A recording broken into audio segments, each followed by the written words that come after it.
The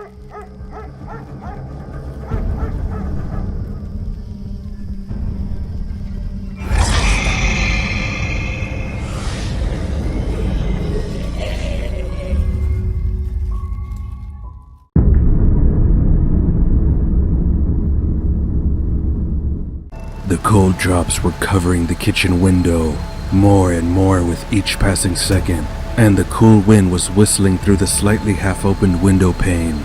I had a hard enough road ahead of me that evening, and the rain definitely couldn't make it better.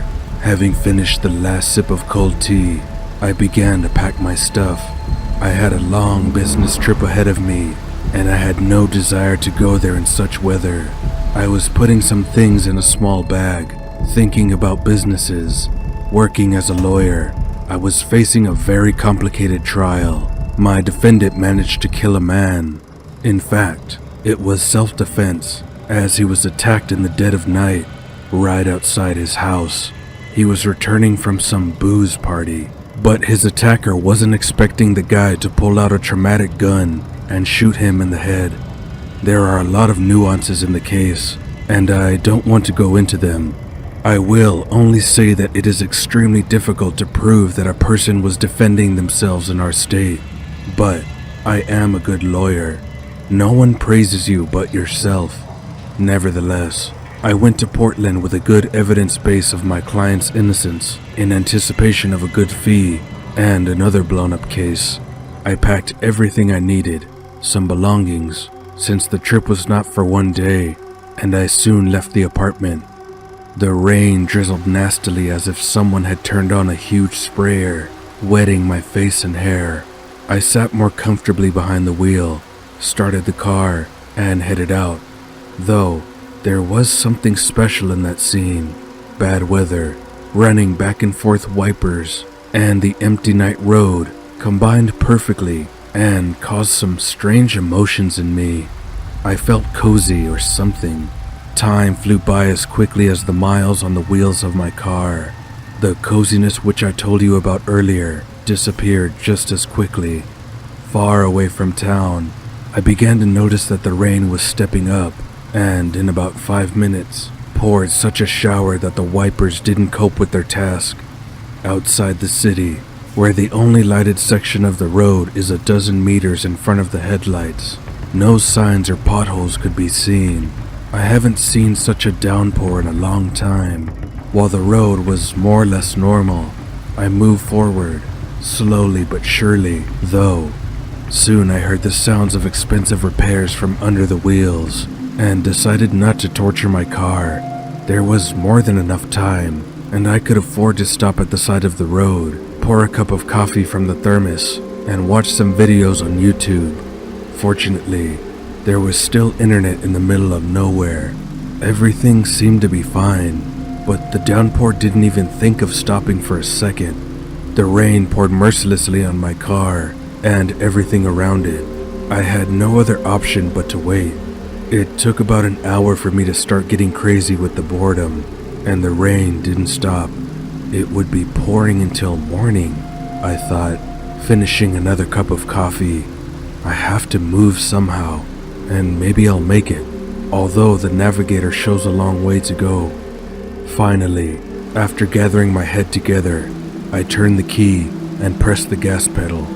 I drove very carefully, hoping that I wouldn't run into a hole and stay here for a long time, because for some reason, for more than an hour, I didn't see a single passing car, which was very strange. That was quite a popular road, which led to the highway. On the way, I could hardly see anything out of the window, but thank God after about 20 minutes, I saw the lights on the pillars ahead and finally felt a little easier. I even allowed myself to step on the gas a little. I rode like that for a long time, sometimes stopping to stretch my tired legs, and then I continued on my way. Soon I reached the flat, well-lit highway and sighed with relief. In an hour, I began to fall asleep. I still can't figure out what this was about. I slept well before the ride, drank almost a whole thermos of coffee on the road, and all of a sudden, I got so sleepy. It was like I crossed some weird line. Again, I didn't see a single car, not even on the highway. I even thought for a second that I was all alone in the world. My work made me travel a lot, so I know that there weren't many cars at night on the road, but that time there were none at all, and it seemed strange to me. Although I attributed it to bad weather, because any adequate person looking out the window would postpone the trip to another day. It was just dangerous to drive in such conditions. Nevertheless, I had an important business, and I wasn't in a hurry. I took time to spare. After all, the road was long, and upon arrival, I would have to rest. After about a couple of hours, passing another sign with the name of some godforsaken village, I saw a man. In the faraway light of the headlights on the side of the road, my gaze was caught by a figure standing next to a broken lamppost. Whoever was standing there was covering his face with his hand, apparently so as not to be blinded by the headlights. I began to slow down, just in case the man needed help. It was raining so hard, and he was just standing in the middle of nowhere near the highway. It was only as I approached the strange figure that I realized that something was wrong with that. An old man wearing a tattered woolen jacket and a dirty hat with the letters NY on it was standing on the curb. He wasn't hitchhiking and didn't draw my attention to himself, just stood still and covered his face with his hand. Still, I pulled over to the side of the road and opened the window so that the rain wouldn't get into the cabin and that I could be heard. "Good night," I shouted. "Are you all right? I'm sorry for blinding you." The old man took his hand away from his face. "I'm fine," he wheezed softly. "And what about you?" Suddenly, he startled me with a counter question. "Well, I'm fine, thanks. Do you need any help?" He stood there, silent as a monument. "I suppose you don't," I muttered to myself. After a minute of waiting, then I closed the window and drove off. Strange things started to happen after that, if I may say so. I was driving and involuntarily looked in the rearview mirror. The visibility was poor because of the rain, but still, I noticed the old man. After a while standing still, he abruptly rushed into the woods. At first, he ran for a while and disappeared into the woods as if he was afraid of something. I looked in the mirror in bewilderment, but then I concentrated on the road. Maybe that strange old man is sick, or maybe he's just crazy, I thought, turning around at the navigator's command to take another route. Once again, I was drowsy, as if I'd been injected with a huge dose of some powerful sedative. I tried to hold on as long as I could, and as the car began to swerve down the wet road, I blurred the sight of a large illuminated sign nailed to a tree and an exit off the highway. Apparently, it was some king of roadside hotel or restaurant, and pulling up, I made sure of that and exhaled. I've been driving for 5 hours. It was a deep night, so I needed to get some sleep. Otherwise, that would be my last trip. Having parked the car at a small parking place, I entered the restaurant. What was my surprise when behind the bar, I saw the same old man. That was definitely him. A dirty hat very well imprinted in my mind. I creaked the door, so he turned around and stared at me. "Good night, traveler," he wheezed. It's the same voice, I thought, but the most important question popped into my head a little later. How did he get here from that place?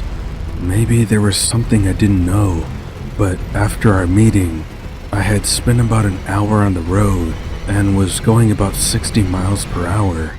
He couldn't get here. Maybe he knew some shortcuts though. Even if he did, he couldn't get there that fast, even if he was in a damn car. It was impossible. So he turned to me and gave me the impression that the strange old man I saw on the road was sitting behind the bar. Apparently, he worked here. To be honest, the place was very disappointing, from floor to ceiling. It smelled like old times, old shabby furniture, warm linoleum, dark curtains completely covering the windows. "Good night," I answered him. Do you have any rooms available?" "I do," he answered coldly. "Can I stay here till morning?" "Yes, you can." "How much is it?" $15 till morning." "Okay." I took the money out of my wallet and put it on the counter. The man took it and put a shot glass into which he poured some alcohol. By the smell of it, "Have a drink," he smiled. "Have we met before?" Pretending to be a fool, I asked him. "I don't think so. It must be your first time here, and I haven't been out today. You've seen what's going on outside." "What do you mean you didn't go out?" I thought to myself, and pushed aside the glass. "I don't want to drink. Please escort me to my room." He looked at me grudgingly and came out from behind the bar. There were 2 rooms, and they were both in terrible condition, but I needed to get a good night's sleep, and I wasn't likely to do that in the car. He gave me the keys and left, not even wanting to listen to my question about the towel and shampoo. As soon as I sat down on the bed, my eyes closed, and my head fell on the pillow. I didn't even take off my shoes. From that moment, it all began. I slept like a baby until I was awakened by the footsteps in the hallway. It was as if someone was deliberately stomping hard on the shabby wooden floor. It sounded like a woman walking on her heels, tinkling. Maybe someone else decided to hide from the weather in these walls, I thought sleepily, and stared at the ceiling. I looked at the clock. It was 7 a.m., but I seemed to get enough sleep. Strangely, it was still dark outside the windows. Black storm clouds must have hidden the sun for a long time. I looked out the window again. It was dark as if I had just arrived. Something made me get out of bed and walk to the door. The click of heels had already subsided when I left the room and went to the bar. I was thirsty since I left the bottle in the car. The place was empty, not a soul alive. The rain was still pouring down as before. I got impudent, took a bottle of water from the fridge, greedily opened the lid, and began to drink. But at the same moment, I spit out all the water in my mouth. Only when I looked at the bottle did I understand why I drank such a disgusting substance. The water in the bottle was brown, as if someone had mixed sand or earth in it, and I could see some scraps or something. Moreover, there were some kind of worms, such small red ones. I stood in bewilderment for a while, not understanding how this could happen. I couldn't put it down to sleepiness or hallucination. You might think that I have imagined it, though I'm more than sure that it was clear mineral water in a small bottle. What had just happened? I couldn't find an answer to this question. Gradually, some uneasy feeling began to emerge. It was pitch dark outside, though the clock struck 8. Moreover, the incident with the water had nullified my skepticism. There's something wrong here. I think I'll pack my things and leave. It turned out to be not so easy. I went back to the corridor and then to my room, hanging the bag on my shoulder. I was about to leave the room, but a strange sound that came from the same corridor made me stop and listen. Again, I heard clattering footsteps, but this time they were fast and seemed like someone was running. Also, I've heard a crunch, as if someone took a packet of spaghetti and broke it. The sounds were pretty distinct, and I knew there was someone in the hallway. When I opened the door, I went out and saw the same old man entering the room next door. Like a normal person, I went to tell him that I was leaving this strange place, but I didn't find him anywhere. What's going on here? He's just come in here. I looked around the room and froze. My attention was caught by the old cracked window, or rather, what was behind it. The window faced the parking lot, and I could see my car through it. But it was not the only thing I saw. There were people, very strange people.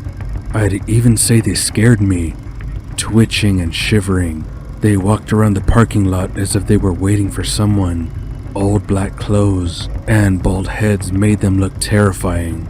Was it some kind of cult or something? There were about 8 of them. The rain and the darkness made it difficult to count. It was decided to get out of here, to start the car as quickly as possible and drive away. But again, something made me stop. A slight blow on the glass made me turn around and collapse on the floor, seeing behind the window one of those what I thought were people. The bald creature was staring at me with its mouth wide open, licking the window from the outside. A chilling horror hugged me tightly, squeezing my heart and guts. A few seconds later, another of the same kind came to the window, and while they were staring at me, I didn't hear the noise in the hallway at all. I should have listened. I struggled to my feet and staggered to the door, but suddenly, the quick clang of footsteps behind it made me stop. I looked at the door, and then at the window, where stood the creepy creatures from the parking lot. Tears streamed down my cheeks. My hands trembled. I wanted to scream in panic, but there was still a little common sense in my head. Observing the silence, I froze, so as not to attract too much attention to myself. The bald men stared at me in the same way for a few minutes, but soon they got fed up, and one of them knocked out the old glass pane with a single blow and tried to climb into it. That's when it clicked in my head, and thanks to an incredible surge of adrenaline, I jumped out of my place and ran into the corridor. The second wave of unbridled terror hit me there. After all, another creature was looking out from my former room. This monster was different from those on the street. Frankly speaking, it reminded me of a devil, as it is described in all books. A slightly elongated muzzle, horns, goat ears. Finally, I understood the source of the clinging steps I've been hearing all night. Instead of feet, the creature had large hooves, like a horse. It was black as pitch, only its eyes shone like little candle lights in the darkness. I had never believed that people froze in fear and couldn't move, but at that moment, I experienced it for myself, realizing it wasn't a dream, it was real, and what was peeking out of my room really was there. Soon, a shaggy black demon came out and slowly began to approach me. Suddenly, a terrible stench hit my nose, and before my eyes, the walls of the corridor seemed to shrink, squeezing me so that I didn't run away. Nevertheless, it was only before my eyes. In fact, I was sitting on the floor like a lost child, and I couldn't take my eyes off of the approaching shaggy creature on hooves.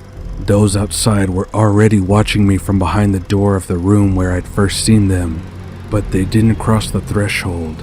I pushed my feet off the floor and tried to move as far away as possible, but I felt powerless. The strong stench made me feel nauseous and dizzy. Satan was already standing over me when I took out my crucifix from under the shirt and put it in front of him, trying to remember a prayer. The creature didn't care at all. Now I understand that prayer from an unbeliever can hardly be heard. My strength was fading. The stench was making my head spin, and my heart was pounding like a jackhammer from what I was seeing. The crucifix and my strange prayers did little to help. His bald henchmen were already crawling out into the corridor and were approaching me on all fours, just like hunting dogs. Suddenly, I felt an extremely cold hand on my shoulder. From his grip, I was fading. Salvation was nowhere in sight. Finally, I passed out from the painful shock, and not only that. Is he alive? I think so. Get him out quick! He's bleeding! The muffled male voices seemed very loud. The intense pain was racking my whole body, and frankly, I thought I was done when I could hardly open my eyes. I was stunned. Several strong guys were trying to pull me out of the shattered car. I was squeezed in on all sides. Only some fragments stuck in my memory. I remember how they pulled me out, then the ambulance siren, a white gurney, and then I woke up in the hospital. A few days later, an investigator came to visit me and told me what had happened. To be honest, I saw misunderstanding and even fear in his eyes. My car was found in the woods near the highway. As it turned out, I had rammed through a fence, driven through the thicket, and hugged a tree when I got to the woods. To my question about the roadside place, his answer was a finger on the temple. What I heard made me want to press into the hospital bed and cover myself with a blanket. He said there wasn't a single facility in that area, not even a gas station. The nearest was about 20 miles away, and that works every once in a while. Also, there was one more thing to mention. He brought the video recorder from my car. It was found a few meters away from the scene of the accident, and miraculously it was still intact and even working. It was what he saw that freaked him out. He started the video, and on the small screen, I saw the same road and the same place where I saw the old man. But the only thing was that on the video, there was not him, but the devil, black, shaggy with horns and hooves. The officer was sitting on my bunk and was as perplexed as me. I told my version of what had happened, about the hotel, about those white and bald creatures, to which he responded, Okay. We aren't going to start a case. You're a good lawyer as far as I know, and the video is 100% authentic, he said in a shaky voice. May I speak informally? Yeah, sure. The insurance will pay for the repair of the car, although it's probably destroyed. You'll have to get a new one. The only request is that you fix the fence you tore down at your own expense. And that's all. The devil must have led you down the wrong path, but you were strong. His words made me wince. There was a curve there. I took it. It was a different route. No, there was only one road, and there had never been a turn. Neither was that place. And that's right, you left the road, only it wasn't a curve. It was in the woods. He put the recorder on my bed, got up, and left the room, wishing me a speedy recovery.